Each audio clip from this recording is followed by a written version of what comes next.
City cable news కు స్వాగతం. మైనారిటీల సంక్షేమానికి కూటమి ప్రభుత్వం కట్టుబడి ఉందని మంత్రి కొల్లు రవీంద్ర తెలిపారు. అల్లా చూపించిన మార్గం ప్రపంచానికి మార్గదర్శకమని రాష్ట్ర గనులు, భూగర్భ వనరులు, ఎక్సైజ్ శాఖ మంత్రి కొల్లు రవీంద్ర అన్నారు. ఇనుకుదురుపేట, గాడిఖానా, వర్ఖా, ఇమాం జనుం అబ్దిన్లో జరిగిన రంజాన్ రేషన్ డిస్ట్రిబ్యూషన్ కార్యక్రమంలో RTC chairman Konakala Narayana, Janasena incharge Bandi Ramakrishna, రాష్ట్ర బీసీ నాయకులు కొనకల జగన్నాథరావులతో కలిసి పాల్గొన్నారు. గత 15 సంవత్సరాలుగా బాబుల్ ఐఎల్ఎం వెల్ఫేర్ ట్రస్ట్ ఆధ్వర్యంలో పేదలకు నిత్యావసర సరుకులు పంపిణీ చేయడం పట్ల హర్షం వ్యక్తం చేశారు. పవిత్ర రంజాన్ మాసంలో అత్యంత నిష్ఠతో సూర్యోదయానికి ముందు నుండి సూర్యాస్తమయం వరకు ఆహారం తీసుకోకుండా దీక్ష చేయడం ముస్లిం సోదరుల నిబద్ధతకు నిదర్శనం. ఇక నియోజకవర్గంలోని దర్గాల ఆధునీకరణకు కూడా నిధులు మంజూరు చేస్తామని తెలిపారు. ఈ కార్యక్రమంలో మున్సిపల్ మాజీ చైర్మన్ మొట్టమరి బాబా ప్రసాద్, ఇలియాస్ పాషా, హుస్సేన్ బాబు, చిట్టివాలా, అమీర్, అమీన్, ఖాజా, జనసేన నాయకుడు మాదివాడ రాము తదితరులు పాల్గొన్నారు. మన మచిలీపట్నంలో బాబు ఇల్మ్ వెల్ఫేర్ అసోసియేషన్ ఆధ్వర్యంలో మరి ఈరోజు మరి ఎవరైతే ముస్లిం సోదరులకి ఈ రంజాన్ పవిత్ర మాసం సందర్భంగా ప్రతి సంవత్సరం కూడా నిత్యావసర సరుకులు వాళ్ళకి అందిస్తూ మరి ఇది 15వ సంవత్సరం మరి ఈ కార్యక్రమంలో పాల్గొనడం చాలా ఆనందంగా ఉంది. దాదాపు 31 రకాలైనటువంటి సరుకులు మరి చాలా తక్కువతో స్టార్ట్ అయ్యి వాళ్ళ 31 సరుకుల వరకు ఇస్తాం అనేది చాలా సంతోషం. ఈ సందర్భంగా మరి బాబు గారికి ప్రత్యేకంగా అభినందనలు తెలియజేస్తా ఉన్నాను. అట్లాగే వారి టీం అందరికి కూడా ధన్యవాదాలు తెలియజేస్తా ఉన్నాను. మరి మౌలానా గారికి, అలాగే రామకృష్ణ గారు, రాము గారు, బాబా గారు, మరి అందరికి కూడా పెద్దలందరికీ కూడా పేరు పేరున ధన్యవాదాలు తెలియజేస్తూ దాదాపు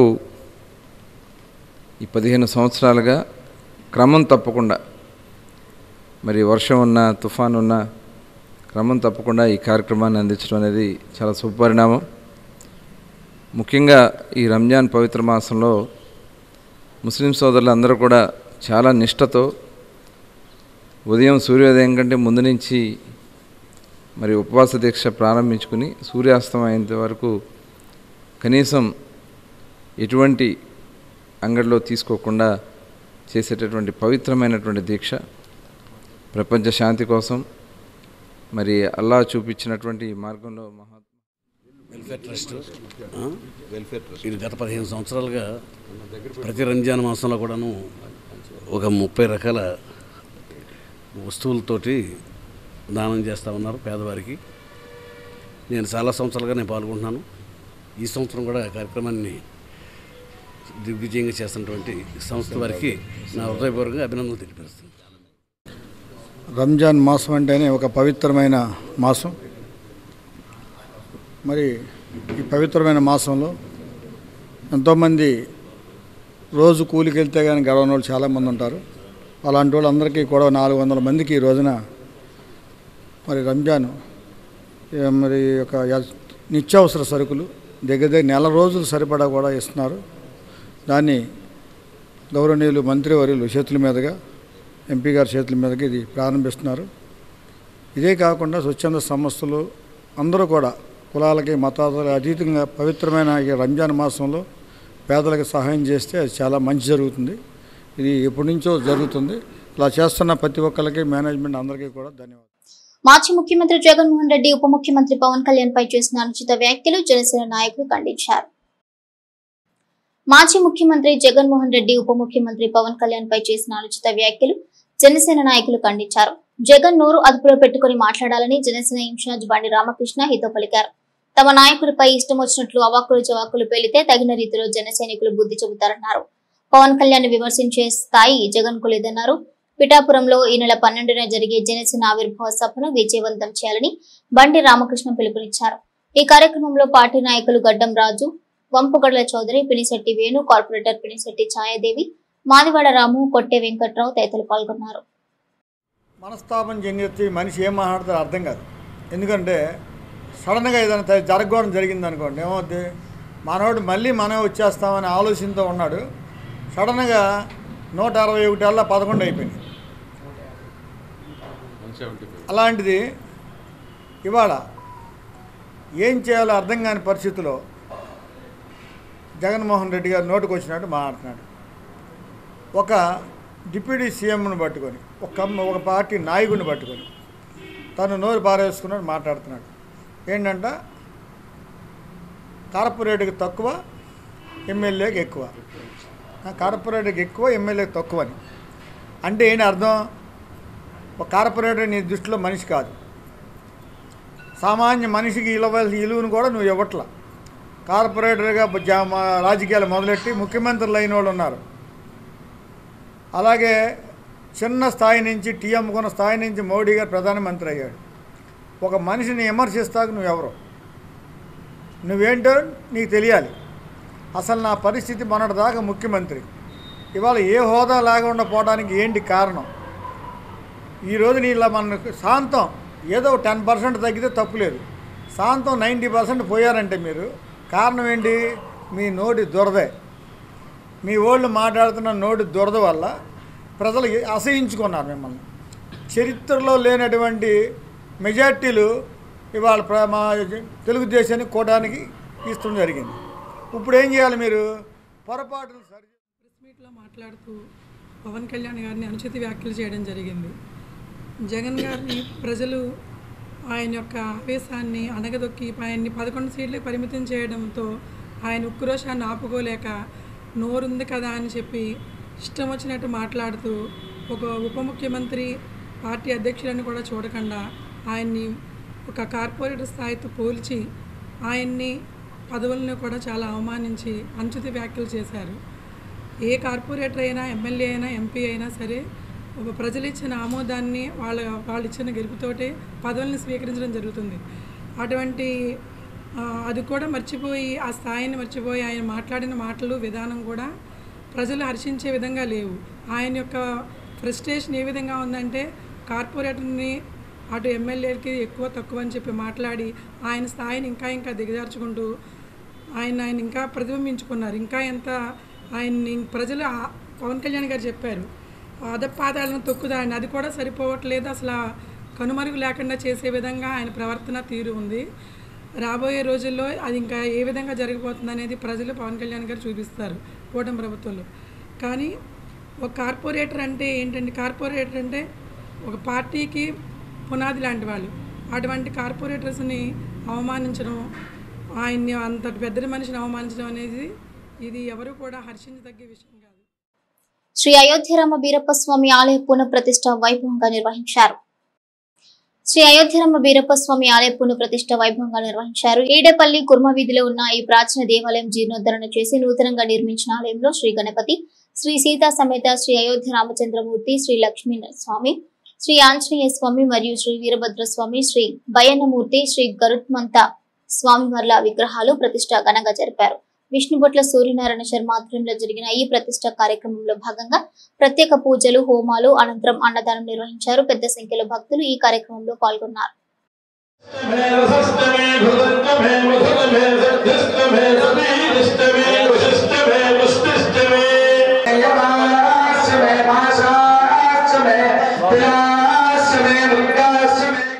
ఈరోజు మన మచిలీపట్నంలోని ఈడేపల్లి కుర్మ వీధిలో వేంచేసిన శ్రీ అయోధ్య రామాలయం మరియు వీరభద్రస్వామి ఆలయం పునఃప్రతిష్ఠా కార్యక్రమం వైభవంగా జరిగింది. ఇవన్నీ మన ఘనపాటి శ్రీ విష్ణుబొట్ల సూర్యనారాయణ శర్మ గారి ఆధ్వర్యంలో ఈ కార్యక్రమాలు విజయపేతంగా జరుగుతున్నవి. అందరూ వచ్చి చూసి ధరించవలసిందిగా కోరుచున్నాము. మరియు రేపటి నుంచి ఈ దేవాలయాన్ని అందరూ మహిళలను ప్రోత్సహిస్తే అన్ని రంగాల్లోనూ రాణిస్తారని తెలుగుదేశం పార్టీ సీనియర్ నాయకుడు గొర్రెపాటి గోపీచంద్ అన్నారు. మహిళలను ప్రోత్సహిస్తే అన్ని రంగాల్లోనూ రాణిస్తారని తెలుగుదేశం పార్టీ సీనియర్ నాయకుడు గొర్రెపాటి గోపీచంద్ అన్నారు. మహిళా దినోత్సవ వారోత్సవాల్లో భాగంగా 45వ డివిజన్ లో స్పోర్ట్స్ అథారిటీ ఆధ్వర్యంలో ఇండోర్ స్టేడియంలో మహిళలకు ఉచిత యోగా శిక్షణ తరగతులు, కరాటే తరగతులు నిర్వహించారు. ఈ కార్యక్రమానికి ముఖ్య అతిథిగా విచ్చేసిన గొర్రెపాటి గోపీచంద్ మాట్లాడుతూ మచిలీపట్నాన్ని స్పోర్ట్స్ హబ్ గా తీర్చిదిద్దేందుకు మంత్రి కొల్లు రవీంద్ర కృతనిశ్చయంతో ఉన్నారన్నారు. మచిలీపట్నంలో క్రికెట్ స్టేడియాన్ని తీసుకుని వచ్చేందుకు మంత్రి కొల్లు రవీంద్ర కృషి చేస్తున్నారన్నారు. ఈ కార్యక్రమంలో division TDP incharge PV Phanikumar, జిల్లా స్పోర్ట్స్ అధికారి K Jhansi, CDPO K Glory, Andhra Pradesh HRF council secretary Govada Prashanti, yoga మాస్టర్లు మద్దాల చింతయ్య, ముదిగొండ శాస్త్రి తదితరులు పాల్గొన్నారు. రోడ్లు మట్టికి కుంచుకుపోతాయి. దానికి కారణం ఏంటో మీకు తెలుసు. మరి పేరుకు నగరం అయింది కానీ రోడ్లు మట్టికి సన్నగా ఉంటున్నాయి. సీనియర్ సిటిజన్స్ చాలా ఇబ్బంది పడుతున్నారు. ఎక్కడ డ్రైనేజీలు పారతల. ఎందుకు డ్రైనేజీలు పెట్టామో మనకే అర్థం కావట్లేదు. దోమలు విపరీతంగా బ్రహ్మాండంగా పెరిగింది. 6 ఏళ్ల నుంచి అవునమ్మా డ్రైనేజీ ఎక్కడా క్లారిటీ లేదు. దానివల్ల దోమలు విపరీతంగా పెరిగిపోయింది. ఇవాళ మున్సిపల్ ఆఫీస్ పక్కన ఆక్రమణ తొలగిస్తే ఇక్కడ డ్రైన్ ఉందా మాకు తెలియదు అంటున్నారు ఆ ప్రాంత ప్రజలే. మున్సిపల్ ఆఫీస్కి కాంపౌండ్ వారు ఉందా అసలు మేము ఎంతకాలం మేము చూడలేదు అంటున్నారు తెలియపోతున్నారు. మరి ఇటువంటి పరిస్థితుల్లో బందరు ఉంది. మరి రాజకీయాలకు అతీతంగా మన నగరాన్ని బాగు చేసుకోవాలి. ఒక అందాల బందరుగా దీన్ని తీర్చిదిద్దాలని కొల్లు రవీంద్ర గారు ఒక పరిష్కార మార్గం బ్రహ్మాండంగా మళ్ళీ అమృతులు చేసుకోవడం. కోడూరు మండలం విశ్వనాథపల్లి గ్రామంలో శ్రీ లక్ష్మీ తిరుపతమ్మ అమ్మవారి దేవాలయం 26వ వార్షికోత్సవ వేడుకలు ఘనంగా జరిగాయి. కోడూరు మండలం విశ్వనాథపల్లి గ్రామంలో పవిత్ర కృష్ణానది తీరాన వేంచేసి ఉన్న శ్రీ గోపయ్య సమేత శ్రీ లక్ష్మీ తిరుపతమ్మ అమ్మవారి దేవాలయ 26వ వార్షికోత్సవ వేడుకలు ఘనంగా జరిగాయి.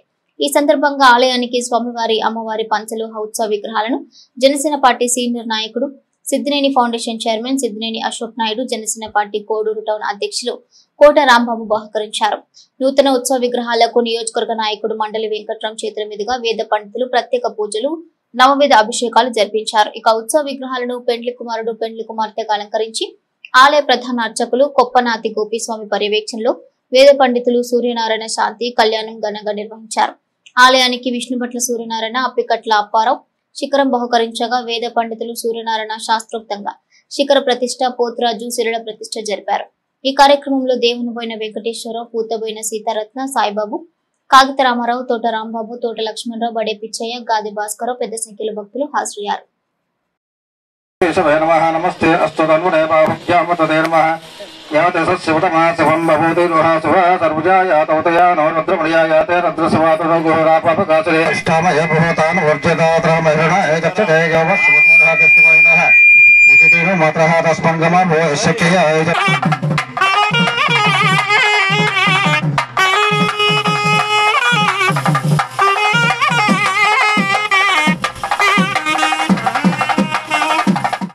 డిప్యూటీ సీఎం పవన్ కళ్యాణ్ పై మాజీ ముఖ్యమంత్రి జగన్మోహన్ రెడ్డి చేసిన వ్యాఖ్యలను అవనిగడ్డ జనసేన నాయకులు ఖండించారు. డిప్యూటీ సీఎం పవన్ కళ్యాణ్ పై మాజీ ముఖ్యమంత్రి జగన్మోహన్ రెడ్డి చేసిన వ్యాఖ్యలను అవనిగడ్డ జనసేన నాయకులు ఖండించారు. ఉమ్మడి కృష్ణా జిల్లా అధికార ప్రతినిధి రాయపూడి వేణుగోపాలరావు మాట్లాడుతూ జగన్మోహన్ రెడ్డి నోరు అదుపులో పెట్టుకోవాలని, మాట్లాడేటప్పుడు ఎలా మాట్లాడాలో నేర్చుకోవాలని హితో పలికారు. జగన్ మాటలు వెనక్కు తీసుకోవాలని, తక్షణమే క్షమాపణ చెప్పాలని, లేని పక్షంలో జనసేన నాయకులు తగిన బుద్ధి చెబుతారని అన్నారు. అవనిగడ్డ జనసేన టౌన్ ప్రెసిడెంట్ వీరబాబు తదితరులు ఈ కార్యక్రమంలో పాల్గొన్నారు.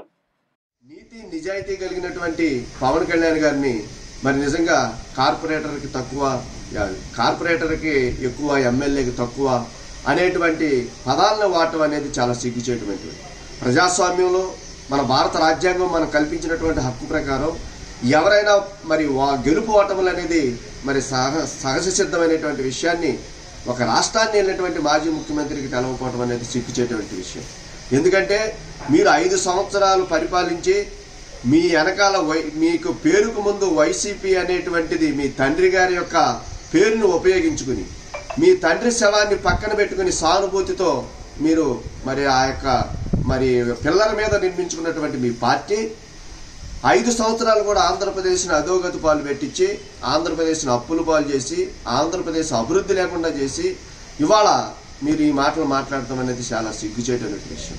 కానీ పవన్ కళ్యాణ్ గారు 2014లో ఒక నవ సమాజం ఎంతసేపటికి ఆయన మాట్లాడేది ఏంటంటే ప్రజా సమస్యల మీద పోరాడాల్సిన వ్యక్తి, అసెంబ్లీలో గళమెత్తాల్సిన వ్యక్తి అసెంబ్లీలో మేము బాయ్కాట్ చేస్తున్నాం, మేము అసెంబ్లీలో మాట్లాడమని ప్రజలను మోసం చేస్తా సొంత మీడియాలను పెట్టుకుని ప్రెస్ మీట్లు ఏర్పాటు చేసుకుని పవన్ కళ్యాణ్ గురించి పవన్ కళ్యాణ్ గారి గురించి మాట్లాడే పరిస్థితి ఆయనకి ఏంటంటే ఆయన భయం ఏంటో బహిర్గతం అవుతుంది. పవన్ కళ్యాణ్ గారు కార్పొరేటర్కి ఎక్కువ ఎమ్మెల్యేకి తక్కువ అనే మాటని ఈయన మాట్లాడగలుగుతున్నాడంటే ఏ విధంగా మాట్లాడుతున్నావో నీ అంతర్గా నువ్వు ఆలోచించుకోవాల్సిన విషయం. ఎందుకనంటే పవన్ కళ్యాణ్ గారు ఇవాళ రాష్ట్ర నాయకుడు కాదు, దేశానికి సంబంధించిన నాయకుడు. ఇవాళ నరేంద్ర మోడీ గారు ఎలా గుర్తించుతున్నారో పవన్ కళ్యాణ్ గారిని దేశ స్థాయిలో ప్రతి ఒక్కళ్ళు కూడా ఆ విధంగా పవన్ కళ్యాణ్ గారిని గుర్తిస్తున్నారు. ఇక్కడ మనం చూసుకుంటే కనుక నువ్వు పవన్ కళ్యాణ్ గారిని విమర్శించే స్థాయి నీకు లేదని మేము ఎందుకు చెప్పగలమంటే 5 సంవత్సరాల కాలంలో నువ్వు కనీసం నేను ఇది చేశానని చెప్పుకోవడానికి ఒక అభివృద్ధి కార్యక్రమం నీ దగ్గర లేదు.